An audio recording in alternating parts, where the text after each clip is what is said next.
Di sebuah desa yang damai, terletak di tepi pantai yang indah, hiduplah seorang anak bernama Arya. Dia adalah anak tunggal dari keluarga Rizal, sebuah keluarga sederhana yang tinggal dalam kerukunan dengan alam dan tetangga-tetangganya. Hari-harinya diisi dengan tawa, main bersama teman-teman di pantai, dan belajar dari kedua orang tuanya tentang menjaga laut dan sumber daya alam. Namun pada suatu hari, hidupnya berubah. Sebuah kejadian yang tidak akan pernah Arya lupakan.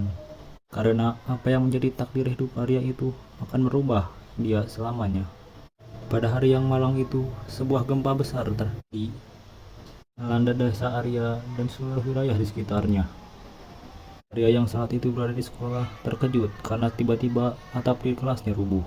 Serpihan dari atap itu mengenai tangan Arya dan membuatnya berdarah. Dengan sigap, Arya segera berlari keluar dari kelas. Arya yang merasa kesakitan segera memegang tangannya yang berdarah. Namun rasa sakit hilang menjadi rasa cemas ketika ia menoleh ke arah desa. Ia melihat tsunami yang begitu dahsyatnya sedang mengarah ke perdesaan. Arya segera berlari keluar sekolah menuju ke rumahnya. Namun sayang, tsunami itu jauh lebih cepat daripada Arya. Ketika ia sampai di desa, ia melihat kerusakan yang disebabkan oleh tsunami itu. Jalan-jalan tergenang air, bangunan banyak yang rubuh, kendaraan banyak yang hanyut. Kehancuran yang ia temukan sangat tidak terbayangkan. Ia mempercepat langkahnya menuju ke rumahnya. Namun sayang, rumah mereka telah diluluh lantakan oleh gelombang tsunami yang mematikan. Ia mencari orang tuanya di antara reruntuhan, namun mereka tak kunjung ditemukan. Arya merasa dunianya sudah hancur.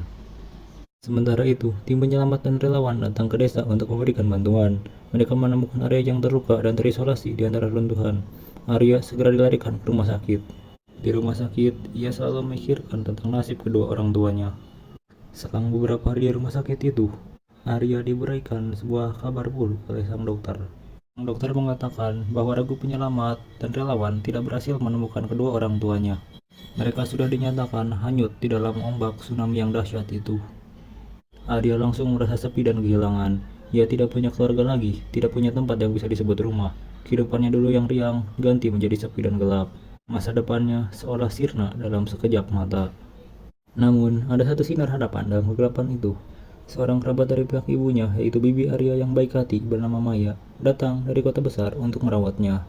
Bibi Maya adalah seorang perawat berpengalaman yang memiliki hati penuh kasih sayang. Ia merasa sangat prihatin dengan nasib Arya setelah kehilangan kedua orang tuanya. Ia memutuskan untuk mengadopsi Arya dan membawanya ke kota besar tempat ia tinggal. Mereka memulai hidup baru bersama-sama di lingkungan yang berbeda dari desa kecil tempat Arya tumbuh dewasa. Pergolakan perasaan Arya tidak bisa dihindari. Meskipun Maya berusaha sebaik mungkin untuk merawatnya, Arya merindukan rumahnya, desanya, dan terutama kedua orang tuanya. Maya mencoba yang terbaik untuk menghiburnya, namun ada kesenjangan yang sangat sulit diisi. Kenapa kita harus tinggal di sini, Bibi? Kenapa kita tidak kembali ke desa dan mencari rumah yang baru? Tanya Arya pada suatu hari. Maya kemudian menjelaskan bahwa desa mereka tidak lagi aman untuk ditinggali setelah bencana itu, dan mereka perlu memulai hidup baru di kota. Namun, Arya merasa bahwa Maya tidak sepenuhnya memahaminya. Terkadang, ia merasa seolah-olah Maya lebih memilih hidup di kota dan melupakan desa dan orang tuanya. Konflik Arya dengan Maya terus berlanjut. Arya masih belum bisa memahami dan menerima situasi yang terjadi. Arya merasa bahwa Maya bukanlah orang tuanya. Karena hal itulah banyak perselisihan terjadi di antara Maya dan Arya. Seringkali Arya tidak mau mendengarkan perkataan dari Maya. Pada suatu hari ketika Arya membuat kesalahan, seperti biasa Maya menasihatinya. Namun pada saat ini perasaan yang Arya yang terpendam sedang memuncak. Ia merasa Maya terlalu banyak mencampuri urusan hidupnya. Arya mengatakan, "Kau bukanlah ibuku," kepada Maya, lalu mengunci diri di kamar. Pada malam harinya, tanpa memberitahu Maya, dia meninggalkan rumah. Arya merasa bahwa satu-satunya cara untuk merasa dekat dengan orang tuanya dan rumahnya adalah dengan kembali ke desa yang hancur. Ketika ia tiba di desa, ia merasa sepi dan kehilangan. Rumah yang dulu penuh kebahagiaan sekarang hanya runtuhan. Dia memasuki puing-puing yang dulu ia panggil rumah dengan hati yang bertebaran. Namun takdir memiliki rencana lain. Begitu ia di dalam puing-puing yang dulu ia sebut rumah itu, tanpa peringatan dindingnya jatuh dan rubuh di atasnya. Arya terperangkap dalam reruntuhan, terkubur hidup-hidup. Saat itu, ia merenung dalam kegelapan yang menyeramkan. Arya mulai merenungkan keputusannya untuk meninggalkan Maya dan mencoba kembali ke desa yang hancur. Ia merasa penyesalan yang mendalam. Mengapa aku tidak bersyukur atas apa yang telah aku miliki bersama Maya, pikirnya. Rumah ini hanyalah bangunan, dan kenangan indah dengan orang tuaku tidak akan pernah hilang. Aku harus mulai merelakan rumah ini, seperti aku harus merelakan mereka, ujarnya dalam hati. Saat itu di tengah kegelapan reruntuhan, Arya merasakan keputusasaan.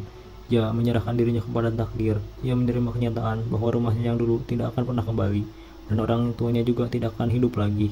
Ini adalah bagian hidup yang pahit yang harus dihadapi. Di tengah kegelapan, muncullah sebuah cahaya, lalu disusul oleh kedua tangan. Kedua tangan itu pun mengangkat puing-puing yang telah menimpa Arya. Arya segera mengenali tangan siapakah itu. Itu adalah tangan bibinya, yaitu Kia, yang telah khawatir dan mencari-cari Arya sejak ia pergi. Ia tahu hanya inilah tempat yang akan Arya tuju.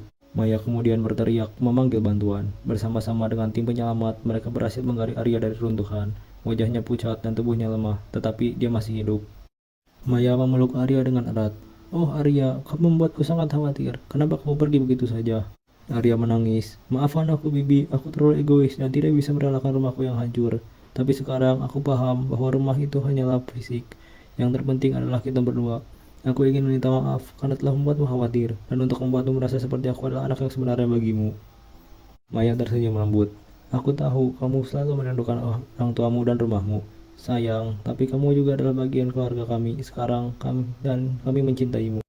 Mereka berdua kemudian saling memaafkan, dan dari saat itu hubungan mereka semakin kuat. Arya telah belajar untuk merelakan apa yang telah hilang dan menerima takdirnya dengan hati yang terbuka. Sementara Maya telah menemukan kebahagiaan dalam peran barunya sebagai orang tua Arya. Mereka hidup bahagia bersama, mengingat kenangan indah bersama keluarga mereka yang lalu, dan menciptakan kenangan baru bersama keluarga yang baru terbentuk. Arya belajar bahwa keluarga bukan hanya darah, tetapi juga hati dan cinta yang mereka bagi adalah yang sebenarnya membuat sebuah keluarga utuh. Dalam kebahagiaan dan kehangatan keluarga baru mereka, Arya menemukan kedamaian yang telah ia cari setelah kehilangan orang tuanya dan rumahnya. Ia belajar bahwa hidup adalah tentang menerima perubahan dan menghadapinya dengan kepala tegak, dengan orang yang telah kita cintai selalu di sisinya.